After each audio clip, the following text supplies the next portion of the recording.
Men. What are some deal breakers for a potential relationship? Even if they are very attractive? If you can't have a civilized argument with them. If small differences at the start of the relationship already turn into screaming, shouting, insulting, etc. Just think about how those important discussions later in the relationship will go. People that deal with this in any fashion are mind-blowing to me.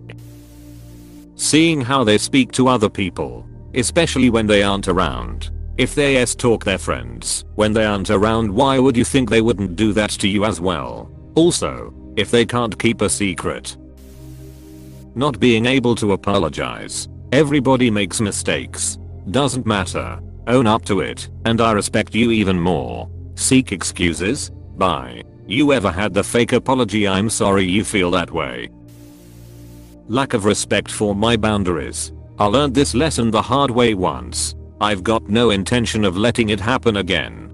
Tests and indirect behavior. If you want something, tell me. I'm not playing a game just to see if I'm worth your attention. You don't treat the things I care about or respect seriously. It shows me you won't even put in the effort to act like you care. The idea of I don't have to bring anything to the table and you have to bring everything. If you're a deadbeat leech, I'm not interested in wasting my time on you. If they breathe their politics too loudly, I'm fully open to someone who doesn't perfectly align to my idea of a worldview, but if they're super loud about it, that looks incredibly cringy and tactless. I don't care if it's for something I agree with or not. There's more to life than mindless tribalism.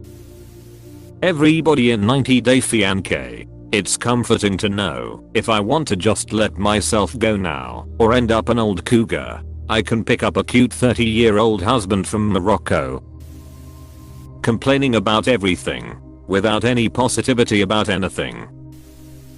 I broke off with a girl on our third date because she was mad I wasn't jealous. So I guess jealousy? Toxicity in general?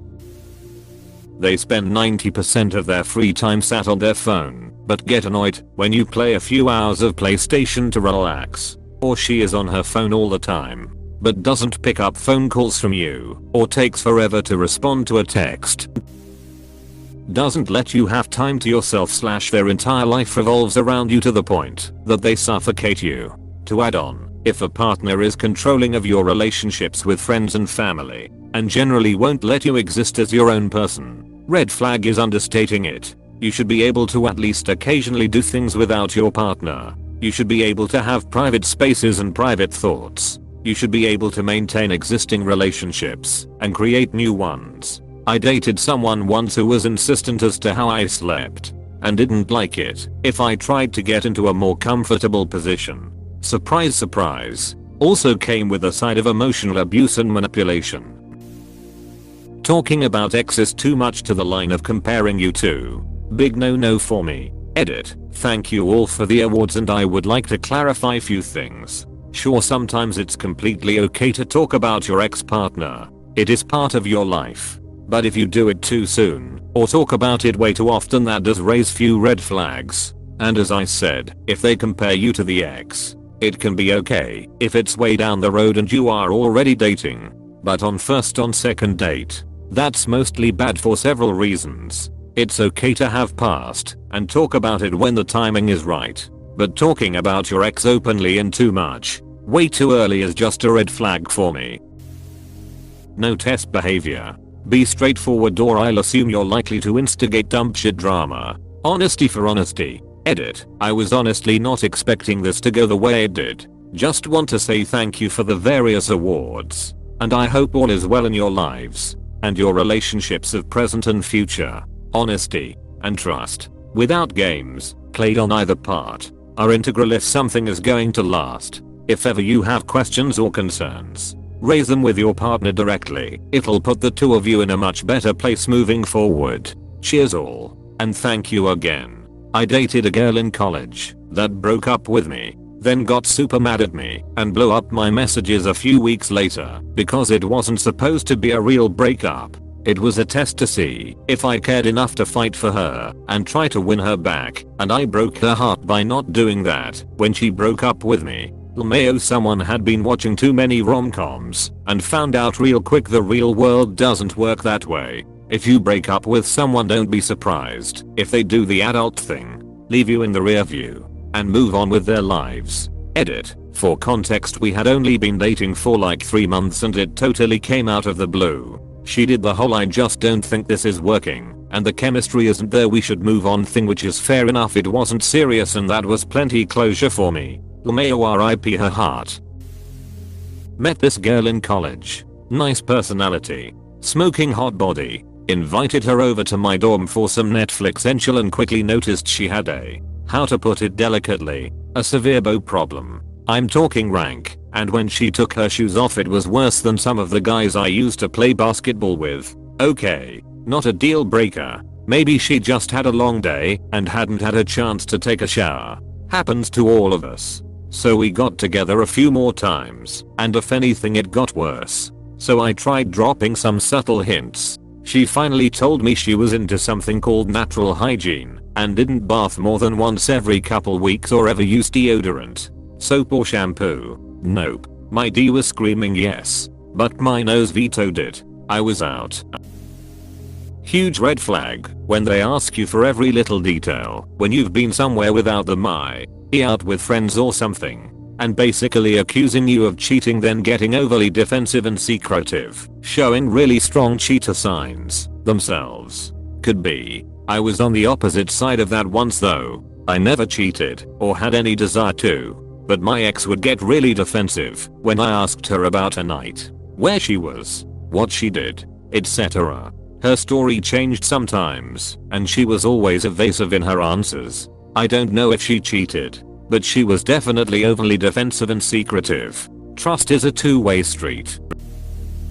Zero effort put into simple maintenance actions. Simply picking up after yourself is deferred repeatedly when it can be done, and over in 10 seconds. Inflexible mind, or unwilling to learn new things or see other perspectives. Seeing the fault in others, but inability to perceive such in themselves. I will say with the first one, sometimes that can be a sign of a disability. I have ADHD and experience executive dysfunction, so taking care of things can be immensely exhausting and borderline impossible sometimes. It's hard to explain, it's not purposeful, and I'm painfully aware that things need to be done. Of course that doesn't mean everyone that does this is like this. Instead, just trying to say sometimes it's not actually an indication of how a person is.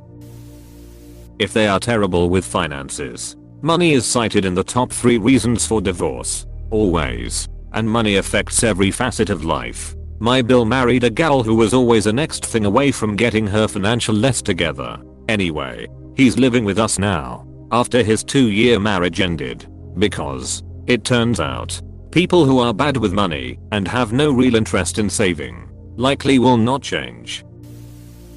Don't mind me just reading through all these to make sure I'm a decent human being. Same reason why I'm sub to r/Naseg, guys. I definitely do not want to fall into that pattern of thinking/being. Handles problems badly, meaning, will become very demanding or sullen. Need someone who is calm in stressful situations. Life is full of huge problems that we'll need to deal with properly. These are all good answers, but I'm surprised this one isn't higher. If you're looking for an actual life partner, you need someone who can handle their ass when the going gets tough.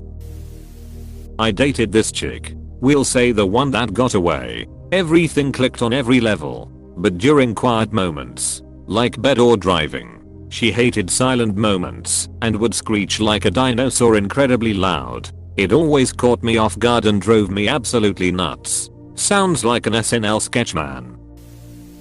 I avoid gossips. That overly judgmental, complaining attitude they have towards other people is what you will eventually get when you've been with them for a while. It's just what they are. Yep, this one. I finally left because I kept thinking, when is the point when she's going to treat me this way? Turns out, right when I try and have a serious conversation about it. No accountability. In fact, having absolutely no sense of accountability for their actions.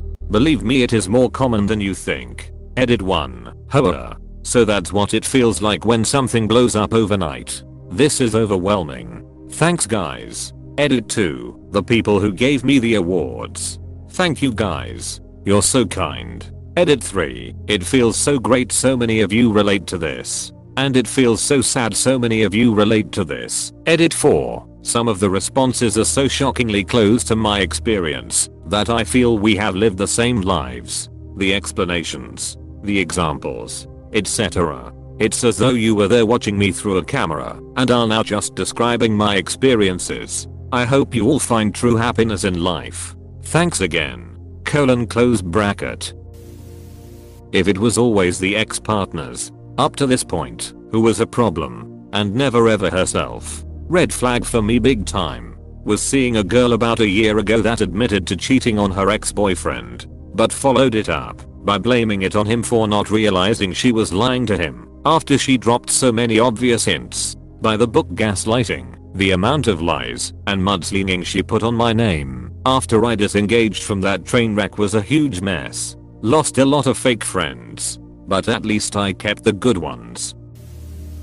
Having absolutely no awareness. If she never admits she's wrong, never apologizes, never says the phrase "oh, I didn't know that." If this person is over 20, just run. Never says the phrase "oh, I didn't know that." Yes, that is a good one.